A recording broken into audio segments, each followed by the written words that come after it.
मीरा भाईंदर शहरात भारतरत्न लता मंगेशकर संगीत विद्यालय उभं राहतंय आणि त्याचं आज भूमिपूजन झालं. आमदार प्रताप सरनाईक यांच्या संकल्पनेतून हे संगीत गुरुकुल उभं राहत असून त्यांच्या चेहऱ्यावरील निश्चय पाहून आमची पूर्ण खात्री झाली आहे की हे संगीत गुरुकुल अतिशय चांगल्या पद्धतीनं उभारलं जाणार आहे. संगीताचा प्रचार आणि प्रसार व्हावा, लहान मुलांपासून मोठ्यांपर्यंत सर्वांना सर्व भाषेतील संगीत शिकता यावं, सर्व प्रकारचं संगीत, वाद्य, गाण्याचं ज्ञान, संगीताचे विविध जे विभाग आहेत त्यांचा प्रसार व्हावा अशी लता दीदींची इच्छा होती आणि लता दीदींच्या इच्छेप्रमाणेच हे संगीत गुरुकुल येथे उभारलं जातंय याचा आनंद आहे.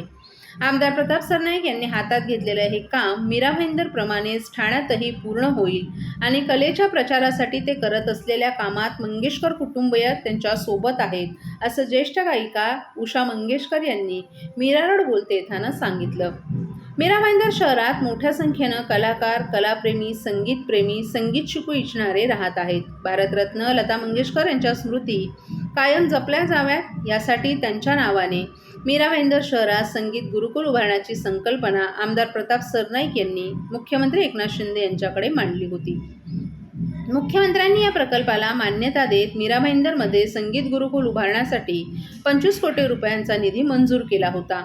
मीरा रोड आरक्षण क्रमांक 246 येथे हे संगीत गुरुकुल उभारलं जाणार असून आज त्याचं उषा मंगेशकर आणि अन्य मान्यवरांच्या हस्ते भूमिपूजन झालं. मीरा भाईंदर हे संगीत गुरुकुल बांधून पूर्ण होईल तेव्हा त्यावर मंगेशकर कुटुंबीयांनी लक्ष ठेवावं आणि मीरा भाईंदरच्या संगीत विद्यालयात शिकायला येणाऱ्या मार्गदर्शन करावं अशी अपेक्षा आमदार प्रताप सरनाईक यांनी व्यक्त केली. त्यावर आम्हाला पूर्ण खात्री आहे की आमदार प्रताप सरनाईक हे गाण्याकरिता किंवा कलेच्या प्रचारासाठी ताठ उभे आहेत आणि ते चांगलं काम सतत करत राहतील याचा आपल्यावर विश्वास आहे असंही उषा मंगेशकर यांनी सांगितलं. मंगेशकर कुटुंबाला त्यांनी विनंती केली आहे की मीरा भाईंदरचं हे संगीत विद्यालय गुरुकुल मंगेश कुटुंबानं चालवावं. त्यांच्या या आज्ञेचा आपण स्वीकार करतो. आमदार सरनाईक यांना वचन देते की आम्ही नक्की हे कार्य फार चांगल्या रीतीनं पार पाडू. मीरा भाईंदरमध्ये संगीत गुरुकुल उभं राहत आहे याचा खूप आनंद होत असून आमदार प्रताप सरनाईक यांचा आपण खूप आभारी असल्याचंही उषा मंगेशकर यांनी सांगितलं.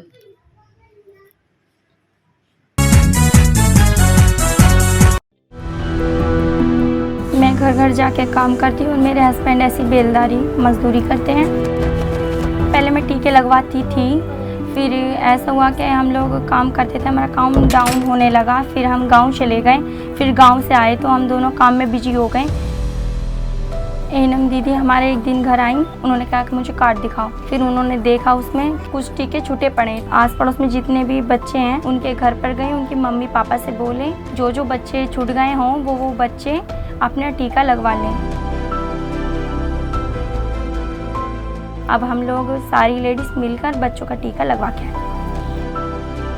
हम तो भूल गए थे कि हमारे बच्चे का टीका नहीं लगा, लेकिन सरकार ने भूली, हमारे दरवाजे पर आए और टीका लगाया। मिशन इंद्रधनुष।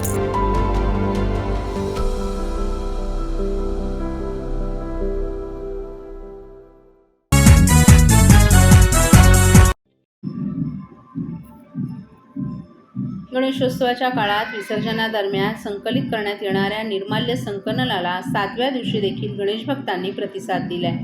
7व्या दिवशी 6 टन निर्माल्य संकलित करण्यात आलं असून आत्तापर्यंत 31 टन निर्माल्य संकलित झालं. 7 दिवसांच्या विसर्जनावेळीही अविघटनशील घटक जसे की प्लास्टिक, थर्माकोल यांचं निर्माल्यातील प्रमाण लक्षणीयरित्या कमी झालं असल्याचं निदर्शनास आले. 1.5 दिवसांच्या गणेश विसर्जनावेळी यंदा 10 टनाहून अधिक, 5 दिवसांच्या गणेश विसर्जनावेळी 15 टन निर्माल्य तर 7 दिवसांच्या गणेश विसर्जनावेळी 6 टन निर्माल्य असे एकूण 31 टन निर्माल्य संकलित करण्यात आलं. ठाणे महानगरपालिका आणि समर्थ भारत व्यासपीठ गेली 12 वर्ष गणेशोत्सव काळातील निर्माल्य व्यवस्थापन करत आहे. प्रत्येक उत्सव हा हरित उत्सव व्हावा आणि पर्यावरणाचं जतन, रक्षण तसंच संवर्धन व्हावं यासाठी समर्थ भारत व्यासपीठ नेहमीच प्रयत्नशील असते. यात ठाणे महानगरपालिका, rotary club of Thane garden city तसंच प्रकल्प पुनर्निर्माणाचे सदस्य सहयोग देतात. 7 दिवसांच्या गणपती विसर्जनात 6 टनाहून अधिक निर्माल्य संकलित करण्यात आले. या निर्माल्यावर प्रक्रिया करून त्याचं सेंद्रिय खत तयार केलं जाणार आहे. तसंच निर्माल्यातील अविघटनशील घटकांचं वर्गीकरण करून ते पुनर्प्रक्रियेसाठी पाठवण्यात येणार आहे. यामध्ये पर्यावरण स्नेही गणेश भक्त आणि समर्थ भारत व्यासपीठाशी संलग्न सफाई सेवक महिलांचं अनन्यसाधारण असं योगदान लाभलंय, असं समर्थ भारत व्यासपीठाचे भट्टू सावंत यांनी सांगितलं.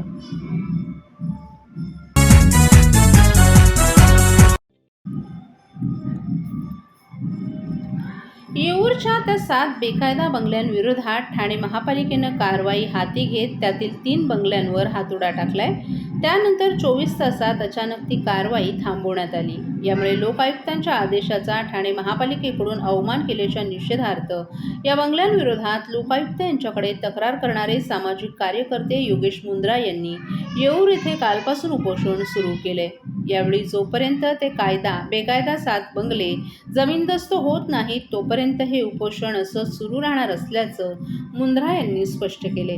उपोषणास्थळी मुंद्रा यांनी लावलेल्या बॅनरवर एक ठाणेकर असं नमूद करत हाताच्या मुठीचं छायाचित्र दिसत आहे.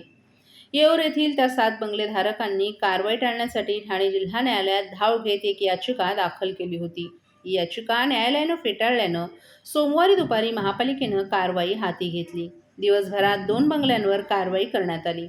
तर सोमवारी प्रमाणेच मंगळवारी देखील कारवाई सुरू झाल्यानंतर 3ऱ्या बंगल्यावर कारवाई अर्धवट झाली आणि अचानक ती कारवाई थांबवण्यात आली. यावेळी ही कारवाई राजकीय दबावानं थांबवण्यात आली अशी चर्चा सुरू झाली. याच दरम्यान सामाजिक कार्यकर्ते मुंद्रा यांनी कारवाई थांबवण्यात आल्यावर बुधवारी उपोषणाला बसण्याचा इशारा दिला होता. त्यानुसारच मुंद्रा हे उपोषणाला बसले आहेत.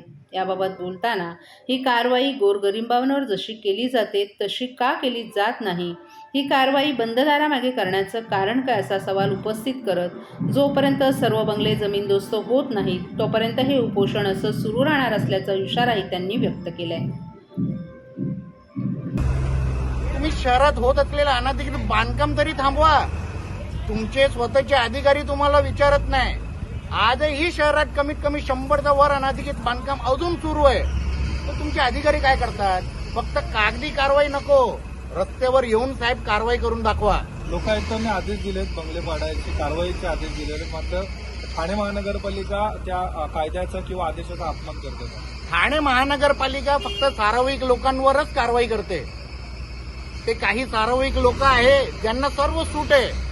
शहरात त्यांनी काहीच केलं त्यांना सर्व काही सूट आहे. आणि जर लोकायुक्ताचा आदेश आला ठाणे महानगरपालिका जोमत नाही तर सामान्य माणसाची काय इज्जत हो? शेवटचा प्रश्न, तुम्ही मगाशी म्हटलात की कोणाचा तरी फोन आला आणि कारवाई थांबली. कोण आहे नेमकं? कोणाचा नेमका फोन आला? आता फोन आला ते सर्वांना माहिती आहे. मला माझ्या तोंडातून सांगून काय गरजेचं नाहीये. हे जे इकडे नगरसेवक आहे ते सध्या तरी आपल्या राज्य सरकार ज्यांची आहे त्यांच्या पक्षातले नगरसेवक आहे. तर फोन पण त्यांचाच आला असेल. एकंदरीतच 2016 पासून यांनी कर जो आहे हा दाखवलेला आहे.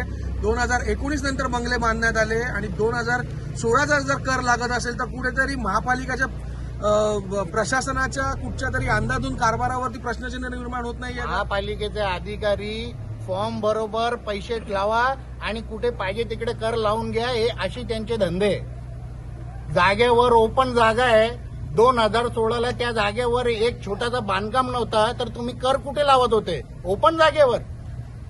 तुम्ही पाणी करता 2019ला, तुम्ही कर लावता 2016 पासून. म्हणजे हे बंगले जुने दाखवण्याकरिता हे असे पेपर बनवल्यात जात होते. पण आज टेक्नॉलॉजी खूप पुढे गेली आहे. कुठल्याही जागेचा सॅटेलाइट इमेजेस गेलेल्या 15 वर्ष अगोदरचं पण सॅटेलाइट इमेजेस दिसायला भेटतं आणि त्या सॅटेलाइट इमेजेसच्या आधारावरच मी हे सिद्ध करून दाखवलं की 2020च्या पहिले या जागेवर कुठल्याही प्रकारची बांधकाम नव्हती आणि यांना जुने दाखवण्याकरिता महानगरपालिकेने असे खोटे पेपर्स बनवले. या अंदाधुंद कारभाराच्या विरोधात तुम्ही कुठेतरी अपील करणार आहात का की महापालिकेने कुठेतरी पैसे घेऊन हे कर लावण्याचा जो आहे प्रयत्न मी केलेला आहे? लोकायुक्तांमध्ये ऑलरेडी ही मागणी केलेली आहे की पहिले तर ज्या अधिकाऱ्यांमुळे हे विलंब झालाय कारवाई करण्याचा त्यांच्यावर कारवाई व्हायला पाहिजे आणि महानगरपालिका आयुक्तांनी एक इन्क्वायरी करून या कर आकारणीमध्ये जे जे अधिकारी होते त्यांच्यावर देखील कारवाई करायला पाहिजे. आता लोकायुक्तांनी तर या अनधिकृत बंगल्यांच्या धारकांवर MRTP अंतर्गत गुन्हे पण दाखल करायला सांगितलेलं आहे. पण अजून आयुक्त साहेब कसली वाट पाहताय ते त्यांनाच माहिती.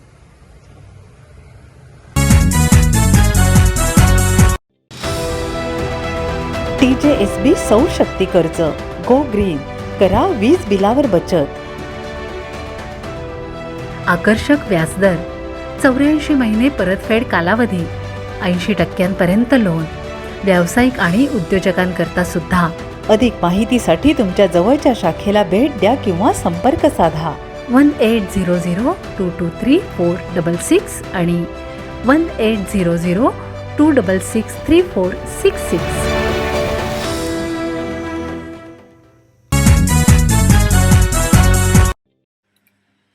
प्रतिज्ञापत्र, खरेदी विक्री करार यांसारख्या कायदेशीर गोष्टींसाठी वापरले जाणारे 100 आणि 500 रुपयांचे स्टॅम्प पेपर आता व्यवहारातून बाद होणार आहेत. त्याऐवजी तेवढ्याच किमतीचे स्टॅम्प पेपर राष्ट्रीय बँकेतून फ्रँकिंग करून मिळणार आहेत. त्यामुळे या गैरव्यवहाराला आळा बसणार असून सर्वसामान्यांना स्टॅम्प पेपरसाठी तासनतास रांगेत उभं राहण्याची गरज भासणार नाही. याबाबत महसूल विभागानं प्रस्ताव तयार केला असून तो लवकरच मंत्रिमंडळाच्या बैठकीत मंजुरीसाठी ठेवला जाणार आहे. भारतात स्टॅम्प पेपरचे 2 प्रकार आहेत, न्यायिक स्टॅम्प पेपर आणि गैर न्यायिक स्टॅम्प पेपर. कायदेशीर किंवा आर्थिक दस्तऐवजांच्या अंमलबजावणीसाठी स्टॅम्प पेपर वापरला जातो. ते अधिकृत मुद्रांक विक्रेते किंवा सरकार मान्यताप्राप्त बँकांमध्ये मिळतात. स्टॅम्प पेपरवर मुद्रांक शुल्क भरलं जातं. स्टॅम्प पेपरचं मूल्य व्यवहाराच्या मूल्यावर अवलंबून असतं. त्यानुसार योग्य स्टॅम्प पेपर वापरला जातो.